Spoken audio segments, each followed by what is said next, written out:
একটি শান্ত গ্রামের নাম ছিল শান্তিপুর। সেই গ্রামে থাকত রাশেদ নামের এক যুবক।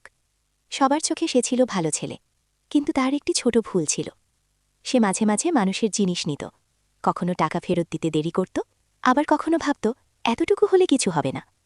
একদিন জুমার নামাজে ইমাম সাহেব বললেন, মোহাম্মদ সাল্লাল্লাহু আলাইহি ওয়াসাল্লাম বলেছেন, যে ব্যক্তি কারোর হক নষ্ট করেছে, কিয়ামতের আগে সে যেন তা আদায় করে নেয়, না হলে তার নেক আমল দিয়ে হিসাব নেওয়া হবে। এই কথা শুনে রাশেদের বুক কেঁপে উঠল।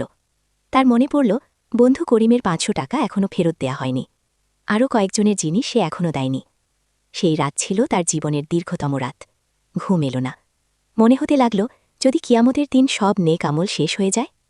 পরদিন ফজরের পর সে প্রথমে বন্ধুর বাড়িতে গেল। নম্রকণ্ঠে বলল, ভাই, আমাকে মাফ করে দাও, তোমার টাকা ফিরিয়ে দিচ্ছি। বন্ধু হাসি মুখে তাকে ক্ষমা করে দিল। তারপর রাশেদ একে একে সবার কাছে গেল। যার টাকা ছিল ফেরত দিল, যার জিনিস ছিল ফিরিয়ে দিল, আর সবার কাছে ক্ষমা চাইল।